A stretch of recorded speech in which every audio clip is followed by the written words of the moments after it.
Aproximamo-nos do fim da história terrestre e Satanás está trabalhando como nunca antes.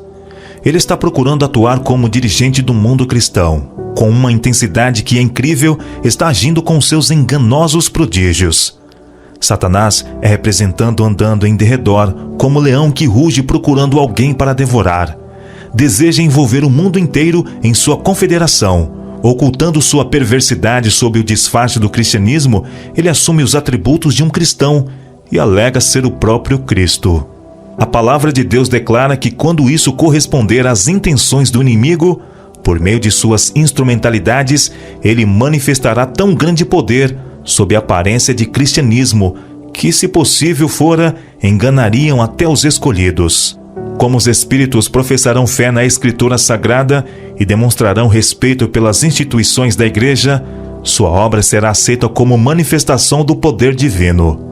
O mais forte baluarte do vício em nosso mundo não é a vida iníqua do pecador declarado ou do degradado proscrito. É a vida que parece virtuosa, honrada e nobre, mas em que se alimenta um pecado ou se acaricia um vício. Gênio, talento, simpatia, mesmo ações generosas e benévolas podem assim tornar-se engodos de Satanás para levar almas ao precipício da ruína. Até mesmo na Igreja Adventista. Temos muito mais a temer de dentro do que de fora. Os obstáculos à força e ao êxito são muito maiores da parte da própria Igreja do que do mundo. Os incrédulos têm direito de esperar que os que professam observar os mandamentos de Deus e ter a fé de Jesus façam muito mais que qualquer outra classe para promover e honrar, mediante sua vida coerente, seu exemplo piedoso, sua influência ativa, a causa que representam. Mas quantas vezes se tem os professos defensores da verdade demonstrado maior entrave ao seu progresso? A incredulidade com que se contemporiza, as dúvidas expressas, as sombras acariciadas, animam a presença dos anjos maus e abrem o caminho para a execução dos ardis de Satanás. Espíritos de mentira contradizem as Escrituras. Os santos precisam alcançar completa compreensão da verdade presente, a qual serão obrigados a sustentar pelas Escrituras. Precisam compreender o estado dos mortos, pois os espíritos de demônios lhes aparecerão, pretendendo ser amigos e parentes amados, os quais lhes declararão que o sábado foi mudado, bem como outras doutrinas não escriturísticas. Os apóstolos, conforme personificam esses espíritos de mentira, são apresentados contradizendo o que escreveram sob a inspiração do Espírito Santo quando estavam na terra. Negam a origem divina da Escritura Sagrada. Mediante os dois grandes erros, a imortalidade da alma e a santidade do domingo, Satanás há de enredar o povo em suas malhas. Enquanto o primeiro lança o fundamento do Espiritismo, o último cria um laço de simpatia com Roma. Levantar-se-ão pessoas pretendendo ser o próprio Cristo e reclamando o título e culto que pertencem ao Redentor do mundo. Efetuarão maravilhosos prodígios de cura, afirmando terem recebido do céu revelações que contradizem o testemunho das Escrituras. Mas o povo de Deus não será desencaminhado. Os ensinos deste falso Cristo não estão de acordo com as Escrituras. Sua bênção é pronunciada sobre os adoradores da besta e de sua imagem. A mesma classe sobre a qual a Bíblia declara que a ira de Deus, sem mistura, será derramada. Vi que Deus tem filhos honestos entre os adventistas nominais e as igrejas caídas. E antes que as pragas sejam derramadas, ministros e povo serão chamados a sair dessas igrejas e alegremente receberão a verdade. Satanás sabe disso, e antes que o alto clamor da terceira mensagem angélica seja ouvido, ele suscitará um incitamento nessas corporações religiosas, a fim de que os que rejeitaram a verdade pensam que Deus está com eles. Antes de os juízos finais de Deus caírem sobre a terra, haverá entre o povo do Senhor tal avivamento da primitiva piedade como não fora testemunhado desde os tempos apostólicos. O inimigo das almas deseja estorvar esta obra, e antes que chegue o tempo para tal movimento, esforçar-se-á para impedi-la, introduzindo uma contrafação. Nas igrejas que puder colocar sob seu poder sedutor, fará parecer que a bênção especial de Deus foi derramada. Manifestar-se-á o que será considerado como grande interesse religioso. Há um excitamento emotivo, mistura do verdadeiro com o falso. muito apropriado para transviar. Contudo, ninguém necessita ser enganado. À luz da palavra de Deus, não é difícil determinar a natureza destes movimentos. Onde quer que os homens negligenciem o testemunho da Escritura Sagrada, desviando-se das verdades claras que servem para provar a alma e que exigem a renúncia de si mesmo e a do mundo, podemos estar certos de que ali não é outorgada a bênção de Deus. A música torna-se um laço. As coisas que descrevestes como tendo lugar em Indiana, o Senhor revelou-me que haviam de ter lugar imediatamente antes da terminação da graça. Demonstrar-se-á tudo quanto é estranho. Haverá gritos com tambores, música e dança. Os sentidos dos seres racionais ficarão tão confundidos que não se pode confiar neles quanto a decisões retas.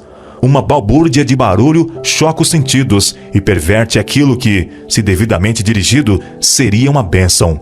As forças das instrumentalidades satânicas misturar-se-ão com alarido e barulho para ter um carnaval. E isto é chamado de operação do Espírito Santo. Essas coisas que aconteceram no passado hão de ocorrer no futuro. Satanás fará da música um laço pela maneira por que é dirigida.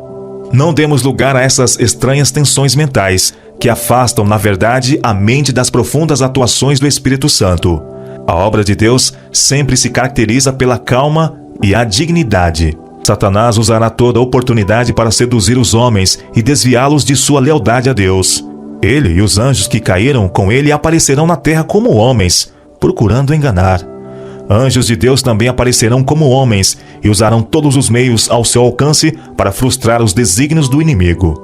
Anjos maus, em forma humana, falarão com os que conhecem a verdade.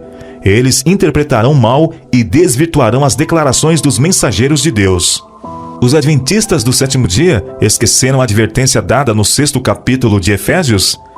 Estamos empenhados numa peleja contra as hostes das trevas.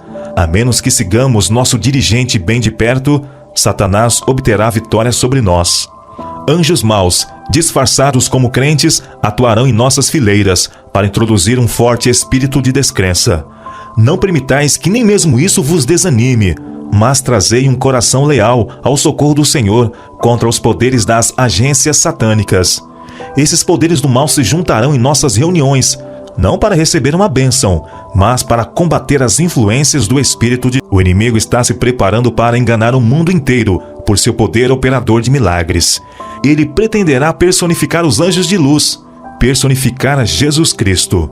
Se os homens são tão facilmente transviados agora, como subsistirão eles quando Satanás personificar a Cristo e operar milagres? Quem ficará inabalado então com suas deturpações? Professar ser Cristo quando é apenas Satanás assumindo a pessoa de Cristo e operando aparentemente as obras do próprio Cristo? Satanás sairá a campo e personificará Cristo, representará mal, usará mal e perverterá tudo ao seu alcance. Um poder de baixo está operando a fim de promover as últimas grandes cenas do drama. Satanás vindo como Cristo e operando todo o engano da injustiça nos que se ligam em sociedades secretas. Satanás se assemelha a Cristo em todos os sentidos. Há, porém, um limite do qual Satanás não pode ir, e aí ele chama em seu auxílio o engano, e falsifica a obra que não tem realmente o poder de efetuar. Nos últimos dias, ele se apresentará de tal maneira que faça os homens crerem que ele é Cristo, vindo pela segunda vez ao mundo. Ele se transformará na verdade em anjo de luz, mas ao passo que ostentará em todos os sentidos a aparência de Cristo, até onde possa chegar a simples aparência, isto não enganará ninguém, senão os que, como Faraó, estão procurando resistir à verdade. A Igreja tem há muito tempo professado considerar o advento do Salvador como a realização de suas esperanças. Assim, o grande enganador fará parecer que Cristo veio. Em várias partes da terra, Satanás se manifestará entre os homens como um ser majestoso, com brilho deslumbrante, assemelhando-se à descrição do Filho de Deus dada por São João no Apocalipse. A glória que o cerca não é excedida por coisa alguma que os olhos mortais já tenham contemplado. Ressoa nos ares a aclamação de triunfo. Cristo veio! Cristo veio! O povo se prostra em adoração diante dele, enquanto este ergue as mãos e sobre eles pronuncia uma bênção, assim como Cristo abençoava seus discípulos quando aqui na terra esteve. Sua voz é meiga e branda, cheia de melodia. Em tom manso e compassivo, apresenta algumas das mesmas verdades celestiais e cheias de graça que o Salvador preferia. Cura as moléstias do povo e então, em seu pretenso caráter de Cristo, alega ter mudado o sábado para o domingo, ordenando a todos que santifiquem o dia que ele abençoou. Satanás percebe que está prestes a perder a sua causa. Não pode iludir o mundo inteiro. Ele faz um último e desesperado esforço para vencer os fiéis pelo engano. Efetua isso personificando a Cristo. Cobre-se com as vestes da realeza que foram acuradamente descritas na visão de João. Tem poder para fazer isso. Aparecerá a seus seguidores iludidos. O mundo cristão que não recebeu o amor da verdade, antes teve prazer na iniquidade, como Cristo vindo pela segunda vez. Ele se proclama o Cristo e é aceito como tal. Um ser imponente e belo, revestido de majestade, com voz suave, palavras agradáveis e uma glória não superada por coisa alguma que olhos humanos já contemplaram. Então seus enganados e iludidos seguidores soltam uma exclamação de vitória. Cristo veio pela segunda vez! Cristo veio! Ele levantou as mãos assim como fazia quando esteve na terra e nos abençoou. Os santos observam o que se passa com estupefação. Eles também serão enganados? Adorarão a Satanás? Há anjos de Deus ao seu redor. É ouvida uma voz clara, firme, musical, dizendo: olhai para cima. Aqueles que oravam tinham um só objetivo: a salvação final e eterna de sua alma. Esse objetivo estava constantemente diante deles, a vida imortal, prometida aos que perseveram até o fim. Oh, quão sinceros e fervorosos tinham sido seus anseios. O juízo e a eternidade estavam à vista. Pela fé, os seus olhos estavam cravados no trono resplandecente, perante o qual terão de comparecer as pessoas vestidas de branco. Isto os impedia de condescenderem com o pecado. Não será permitido a Satanás imitar a maneira do advento de Cristo. Satanás se apresentará personificando a Jesus Cristo e realizando poderosos milagres, e os homens se prostrarão e o adorarão como Jesus Cristo. Ser-nos-á ordenado adorar este ser, a quem o mundo glorificará como Cristo. Que havemos de fazer? Dizer-lhes que Cristo nos acautelou contra semelhante adversário, o qual é o pior inimigo do homem, mas afirma ser Deus e que quando se der o aparecimento de Cristo, isto será com poder e grande glória, acompanhado por miríades e miríades de anjos, e que quando ele vier, lhe reconheceremos a voz. Satanás está procurando conseguir toda a vantagem. Disfarçado de anjo de luz, percorrerá a terra como taumaturgo. Com bela linguagem, apresentará sentimentos sublimes, falará boas palavras e realizará bons atos. Personificará Cristo, mas num ponto haverá notável diferença. Satanás apartará as pessoas da lei de Deus. Não obstante, imitará tão bem a justiça que, se fosse possível, enganaria os próprios eleitos. Cabeças coroadas, presidentes, governantes em altos postos, curvar-se-ão ante suas falsas teorias. Serão realizados milagres. Enfermos serão curados à nossa vista. Milagres se efetuarão aos nossos olhos. Estamos nós apercebidos para a prova que nos aguarda quando as mentirosas maravilhas de Satanás forem mais amplamente exibidas? Homens, sob a influência de espíritos maus, operarão milagres.